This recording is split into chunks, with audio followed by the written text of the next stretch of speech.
Is this on? Yeah, it is.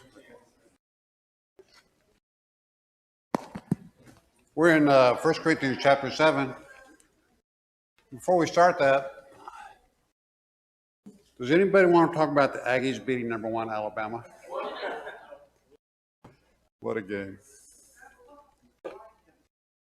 Well, we have some electrical work being done, and I'm assuming that it's associated with that. It's mood lighting. Right. So I think that's what it is.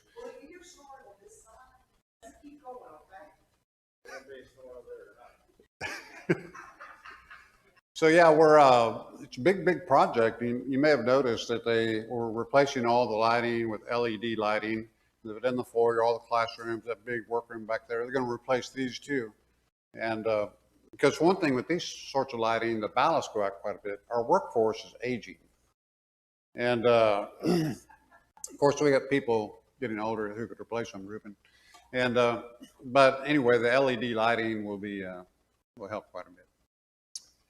So we are in 1 Corinthians chapter 7. And remember, the first 6 chapters were things that Paul was addressing based upon what he heard of from the household of Chloe. And so we know what that was, that there were some divisions of who baptized them. There was the fella in 1 Corinthians 5 that was fornicating with his father's wife. There's some civil matters. But starting in chapter 7 are things that they wrote about. Let me suggest this to you, that the letter that they got back was not the letter that they were expecting. Because they'd written a letter to Paul asking about things in 7 through 16, like so marriage, and we continue a little bit with fornication and meat sacrificed to idols and the Lord's Supper and the resurrection, and all those things were things they wrote about. So they were expecting a letter that addressed that. And so when we think about when Paul wrote this letter and how he constructed it, he could have started off with the things that they wrote about, but he didn't. He started off with the things that they heard about. And so the first 6 chapters are about admonishment, because they had some problems. And then chapters 7 through the end are about instruction and education based upon what they wrote about. Just an interesting way of looking at it, at least for me. Another thing that would be good, and I think I'm going to assign this to you, Larry, is to maybe reconstruct the letter that they wrote to Paul and ask what questions that they had. And if we look, for instance, just at 1 Corinthians chapter 7, one of the questions had to be, is it okay for the husband and the wife to refuse sexual obligations to each other? And what about virgin daughters? And what about marriage, divorce, and remarriage? And so that'd be an interesting thing to look at. So with those thoughts in mind, we're going to start 1 Corinthians chapter 7, which leads with this: now concerning the things whereof you wrote. So they had written, people in Corinth had written Paul a letter. And he says, it is good for a man not to touch a woman, but because of fornications, let each man have his own wife, and let each man have her own husband. Let the wife render unto the wife her due, which is talking about her sexual obligations, and likewise also the wife unto the husband. Wife have not power over her own body, but the husband. Likewise also the husband hath not power over his own body, but the wife. So that's one of the questions they had, was if a wife or a husband could refuse their sexual obligations to each other. And so Paul says, and while he leads with this, it's best if you're not married. Now I've heard some preachers say, well, that old Paul, he's just an old bachelor, and he was never been married, and but for certain reasons that we'll read of later in the book, there's going to be some trying times, and he's going to say it'd be better if you didn't have a husband or wife. But he does say this, because of fornications, let each man have his own wife. And so there's a lot of things we're going to look at in this. But basically, the way he answers the question, that those sexual obligations, you have to be faithful in those. Verse 4, The wife have not power over her own body, but the husband. Likewise also the husband hath not power over his own body, but the wife. Defraud, and so holding back those sexual obligations, is he calls it defrauding. Defraud you not one the other, except it be consent for a season, that you may give yourselves under prayer, and may be together again, that Satan tempt you not because of your incontinency. So one of the bottom lines for Paul is that you marry if you can't hold yourself pure and keep out of fornication. I would suggest to you that there's a lot of other reasons to marry besides that. I mean, God created marriage, right?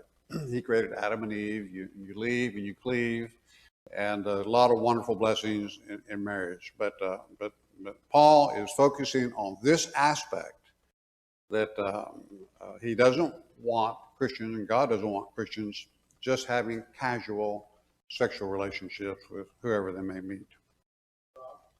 Yes, Ricardo?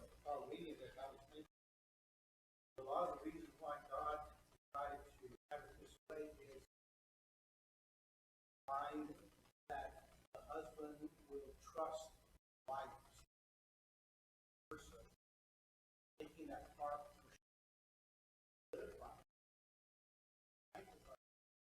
Mm-hmm.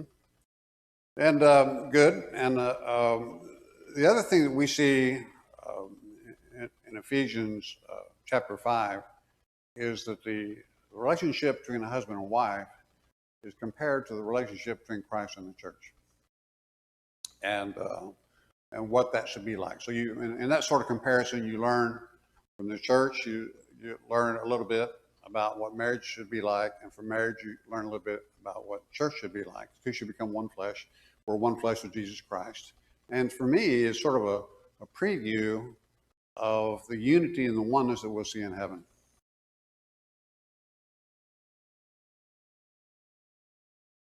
So the problem must have been that this happens sometimes, and I don't think it means you're like sexual slaves to each other. He did say that by consent for a season or prayer, that's the reason that you could hold yourself back from that sort of relationship. And so obviously spiritual things like holding yourself back for a season of prayer or a vow to the Lord, but it has to be in agreement with the spouse.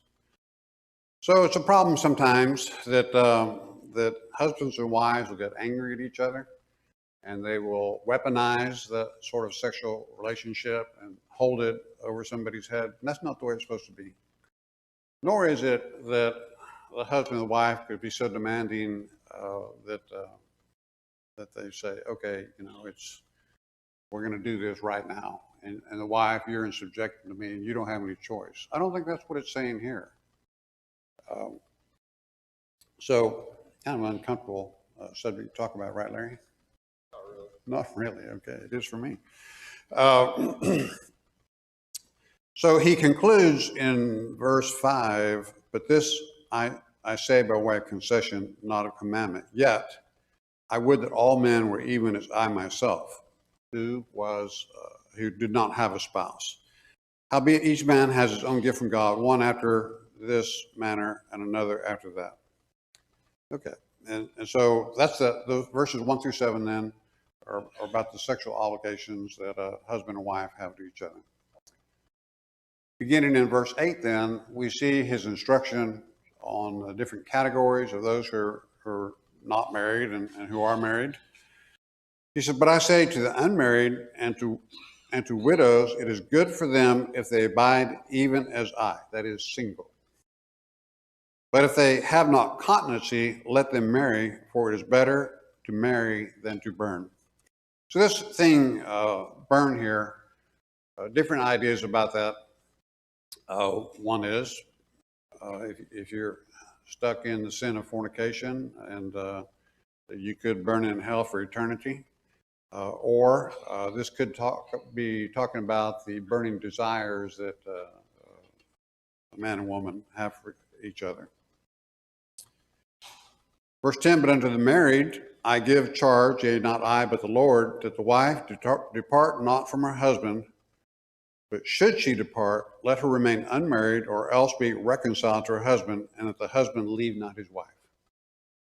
So our first instruction in the Gospels, in the New Testament, was Jesus, right? In Matthew 19, that marriage is forever, and the only thing that could break a marriage is adultery, and that's the only reason you can remarry is if somebody, a wife or husband commits adultery, then the other one is permissible, according to Jesus in Matthew 19, to remarry.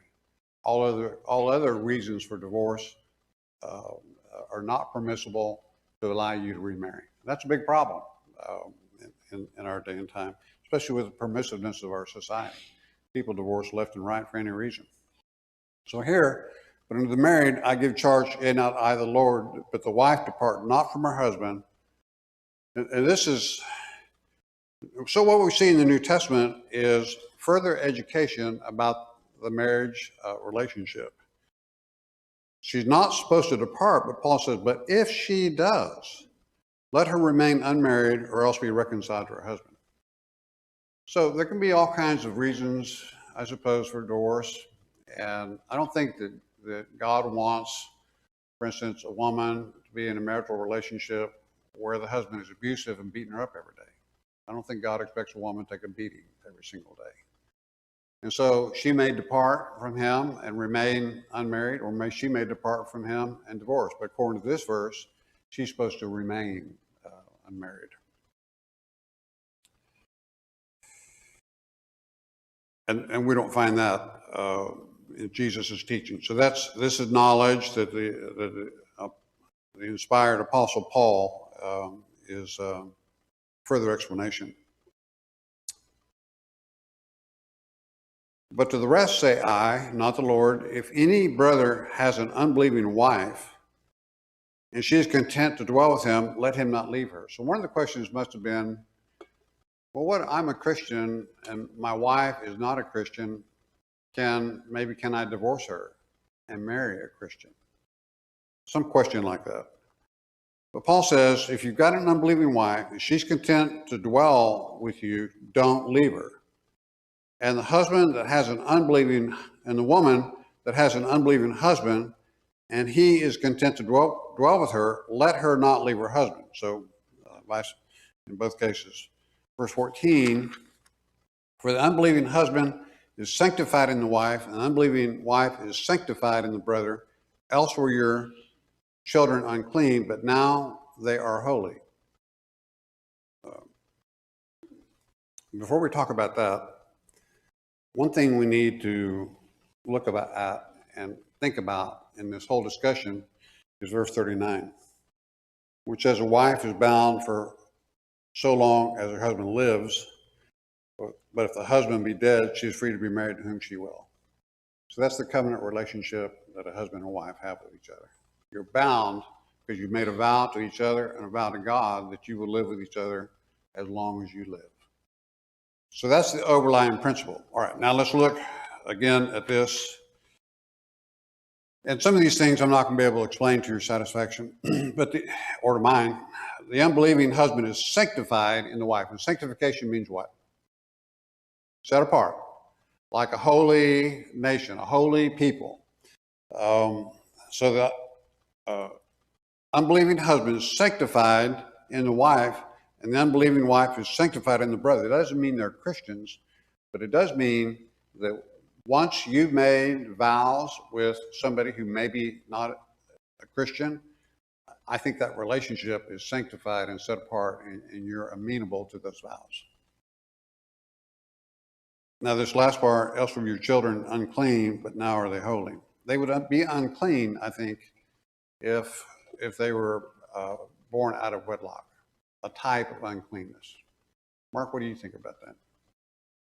I think you're doing good. Antia?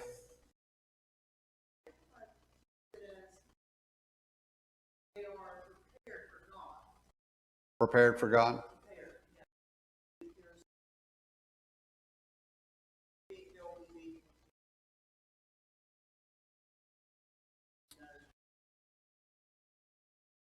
And then we also see, I think it's either in one of the Thessalonian letters or letters Timothy wrote, that a wife over the course of time can convert her husband due to her behavior of subjection. And so that process can't work if you decide, but my wife's not a Christian or my husband's not a Christian, and they're holding me back, so I'm going to divorce them so I can focus on the Lord. That's 1 Timothy 2. Thank you, Mark.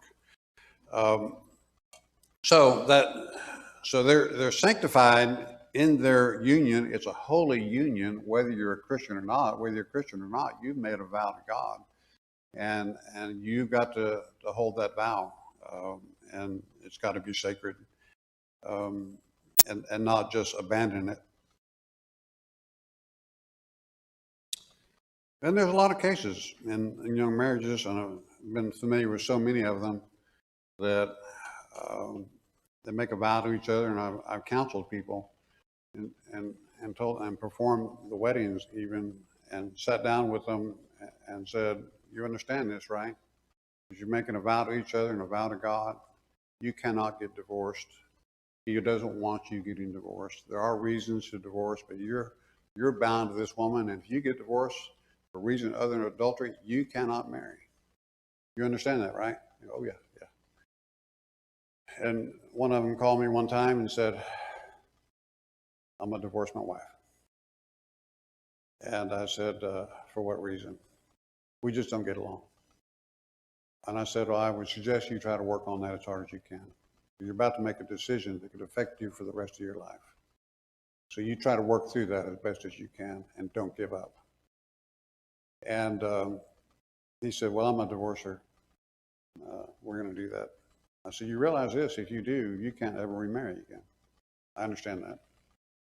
And then years later go by, and all of a sudden get a little attention from a woman and decides he wants to marry the woman. I find out about it, and I called him and said, "You remember what we said when you married and when you were divorcing, and now you're doing this?" And he said, "Well, I don't agree with that teaching in the Bible." So it's a big problem. It's a huge problem. It is our obligation as elders in the congregation to sort of police that. And if we've got some members, for instance, we had some members, and they weren't married, and then we found out that they were living together, and so we talked to them and said, "It's not right, and you can't be living with this woman outside, the vows of marriage in this sort of condition." And so they decided to go somewhere else, which is fine. But here, elders in a congregation, if we're made aware of those situations, we're going to deal with it. We're going to talk to them in a gentle way, and try to show them the importance of respecting vows to each other. Okay. Now, verse 15, "Yet if the unbelieving departs, let him depart. The brother or sister is not under bondage in such cases, but God hath called us in peace." Some people will interpret this and say, if my unbelieving spouse decides to leave, I'm not under bondage. I can remarry. No, you can't. Because remember, in verse 39, a wife is bound for so long time as her husband lives. So what does this mean? I think what it means is that you're not in bondage in such cases. It's not your fault. If they want to leave, you let them leave. God's not going to hold you to that and make you accountable for that. You're doing your best. You're trying to get them to stay.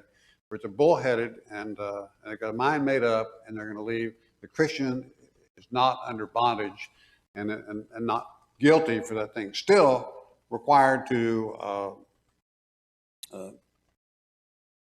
abstain from being married again, I guess, unless the spouse commits adultery. And most times they will. Most times when marriages break up, there's a third party involved. Not all the time, but most of the time. So you hear somebody divorcing, the first thing you should think of is, is, has one of them found somebody else? And most of the time, the answer to that is going to be yes. Verse 16, for how do you know, O wife, whether you shall save your husband? Or how do you know, O husband, whether you shall save your wife? Because that's your goal. If you're married to somebody who's not a Christian, that's your goal, right? And it brings up the whole other ball of worms is, should a Christian marry a non-Christian? My dad did, and worked out. I think it's okay for Christians to marry non-Christians, but there's so many pushing and pulling in that marriage relationship that you want to have as much commonality as you can have. And so if in a young marriage, the husband is going to one church and the wife is going to another church, that's a bad deal. And we had some members here, you know him well, I won't call any names, but he was really devout Catholic. And she's a member of this congregation. And they had 2 sons who grew up in this congregation. He eventually, Doug, became a Christian.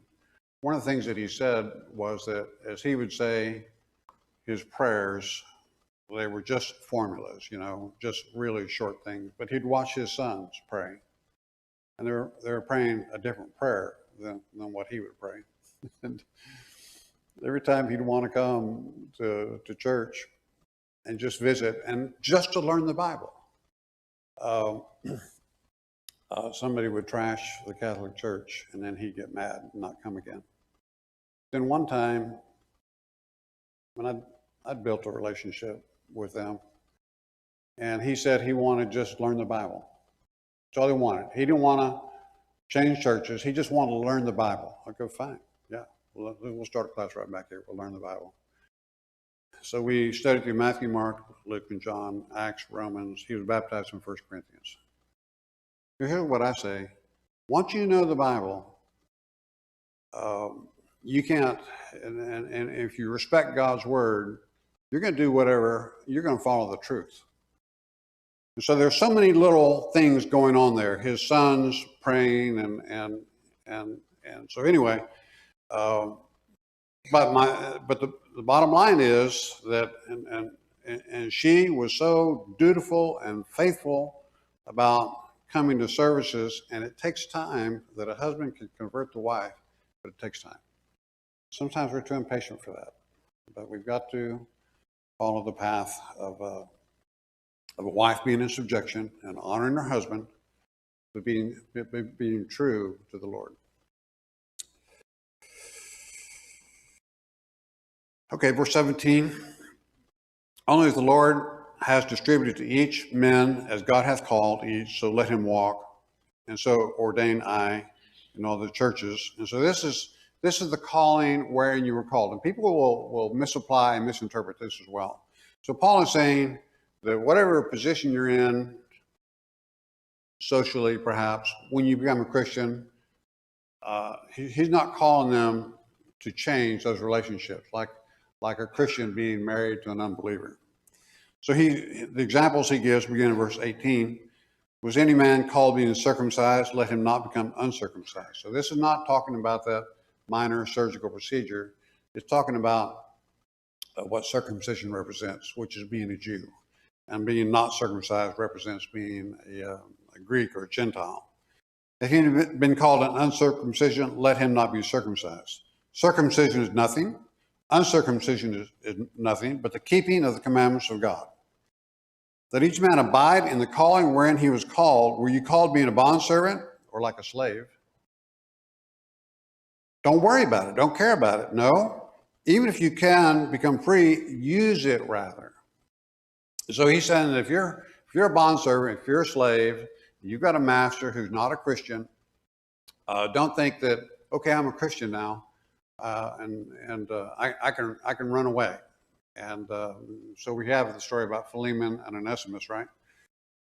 But Paul says use that. And as a bondservant, then you could do, and as a Christian bondservant, you can do a lot to convert your master, and just by the honorable way that you act. Most bondservants or slaves are going to run away and be lazy and and do other things, sort of a passive aggression towards the master. But here Paul says, use your position as a bondservant to, what's implied here is to convert your master and his family. Verse 22, for he that was called in the Lord, being a bondservant, okay, so being a bondservant to Jesus Christ is the Lord's freedman. Likewise, he that was called being free is Christ's bondservant. So we're all in a bond. Once we become Christians, we're all under bondage or slavery to Jesus Christ. And so what he's saying here, in my opinion, is talking about the relationship and how you ought to act. 23, you were bought with a price, become not bondservants of men.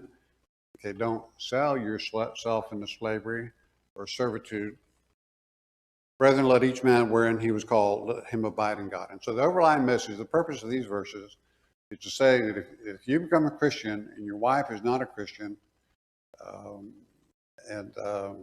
then you stay in that relationship and have patience and be the sort of person you need to be. God will take care of all things. Any thoughts to this point? Okay, now concerning virgins, I have no commandment of the Lord, but I give my judgment. Okay. This is a little hard to understand in our culture today, but fathers in those days had a lot more power in their families than what we have today. And so a lot of times there are arranged marriages, and they could control the daughter and keep her from getting married. And it was the headship of fathers in those families was a lot different than what we see today. Just keep that in mind as we read through this. Now concerning virgins, I have no commandment of the Lord, but I give my judgment as one that has obtained mercy of the Lord to be trustworthy. I think, therefore, that this is good by reason of the distress that is upon us, namely, it is good for a man to be as he is. And so here's this distress that we've talked about. It'll be called other things as we read on, but there's some things going on in society that in that day and time, and it could be, it certainly would be persecution.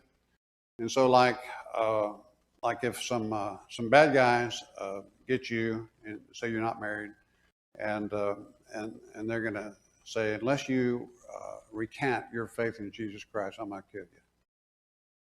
And you go, okay, go ahead.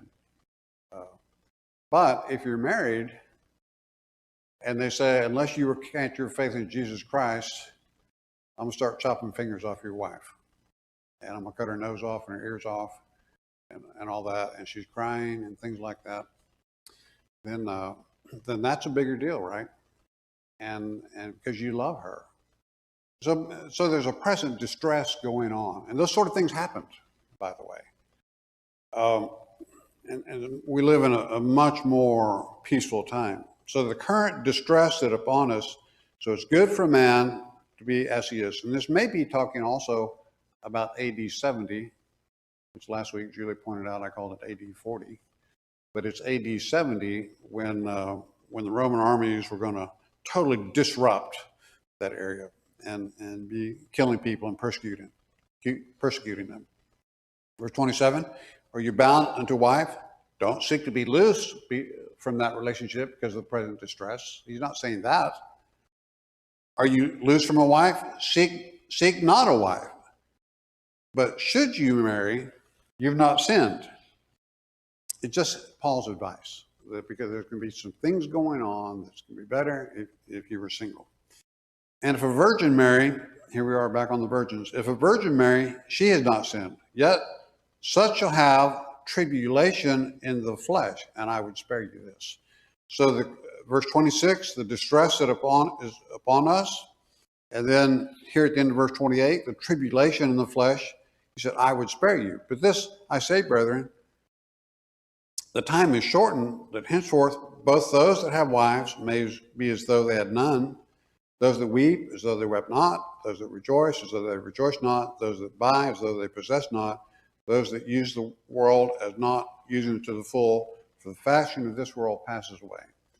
And so he says, what he's saying here is all these circumstances that are happening right now, the present distress and the tribulation, it's just going to be for a short time, and then the world's going to pass away. So what is he talking about here? He could be talking about the end of the world, although maybe in God's eyes that's a short time, but in our eyes we wouldn't say that it was a short time. Or it could be talking about AD 70, when God, through the Roman armies, destroyed Judea, decimated them, and took the remainder captives. Of course, they were warned in Luke 23 and 24 that when you see the Roman armies coming, get out of town. But not everybody listens to those kind of things. 32, I would have you to be free from cares. He that is unmarried is careful for the things of the Lord, how he may please the Lord. But he that is married is careful for the things of the world, how he may please his wife, and is divided.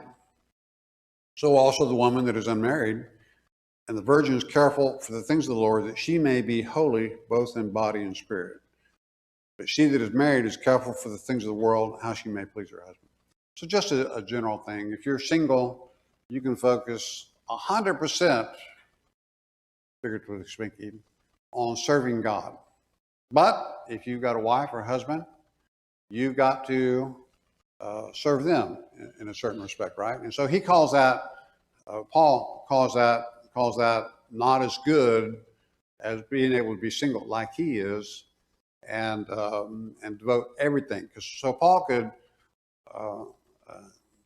jump up and take a boat to Spain or do anything he wants to, and not say, honey, I need to go to Spain. Is this okay with you? So you can see that sort of distraction. And this version uses anxiety cares, and that word affects me more because we understand what it is to be anxious. in verse All the words where you use cares, anxiety, right? Yes, that's a good word to think about instead of cares. I use the American Standard. It's an old version. But anxiety is good. You're anxious for your spouse. You're anxious for your family, for your kids. And I think that Paul's kind of overstating this, because think about this in this congregation. What if everybody was single and there were many kids, right? And so I think as an elder in a congregation, I like seeing new babies being born and kids growing up and Bible classes and just seeing the development. And not, by the way, not many people will probably be attracted to a church that was composed all of single people, unless they were single looking for getting ready to mingle. But because of the present distress, what's going on, he's not saying to divorce. He's saying if you're married, stay married. But it might be better to not marry because of some circumstances that are going to be coming about in the world at that time.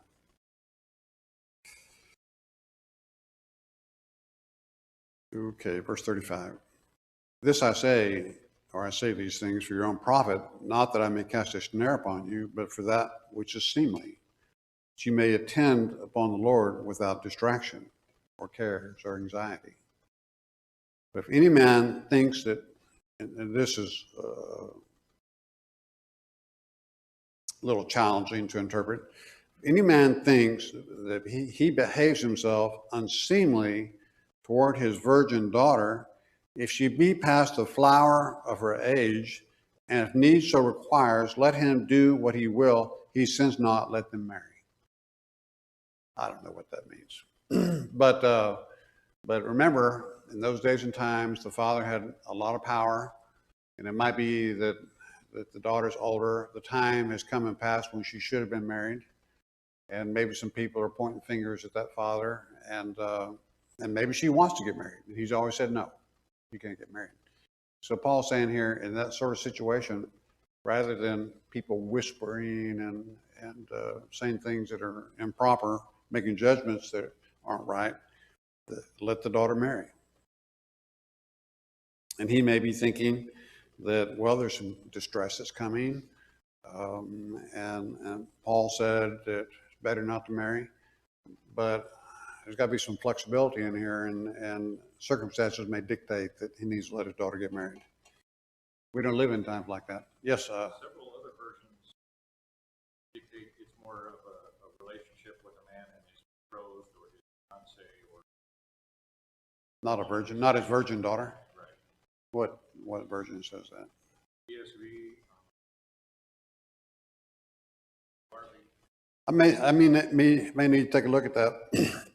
Some translations then give the interpretation of the translator. Some versions are more exacting in their translation. That's why I like the American Standard. But here, and that may be right, but my version talks about the virgin daughter. Verse 37, but he that stands, talking about a father, he that stands steadfast in his heart, having no necessity, but hath power as touching his own will, and hath determined this in his own heart, to keep his own virgin daughter, shall do well. So it's really talking about sort of a social dilemma that doesn't really apply to us. Because parents generally don't have a whole lot of power once the daughter sets her hat on a young man to try to control that, right? But you kind of stop and think about that kind of totally wrong. But, it's kind of one of it's someone enforcing a rule on someone else that they don't have to follow because he's already married. He's already gone his knee. He's telling his daughter, "No, you be better than me." Right. And so yes, and so is that a little hypocritical? I mean, I don't know. And so again, it's so hard to interpret. And so sometimes I think if there's a time machine, so many places I'd like to go, but just to see what the circumstances were in those days so that we can interpret this better. So we're kind of at the outside looking in, reading somebody else's mail, right? But the bottom line for us is that in this whole thing is that Christians need to be married for the whole lives. If something happens, adultery or anything else, and you divorce, remain unmarried. That's the bottom line in all this. And verse 39, again, I'll repeat this: wife is bound for as long time as her husband lives, and which is taught other places too. But if the husband be dead, she is free to be married to whom she will, only in the Lord. We'll talk about that more later. Verse 38, so then both he that giveth his own virgin daughter in marriage, he does well. He that gives her not in marriage shall do better, because in Paul's mind, because of the present distress, people need to remain single.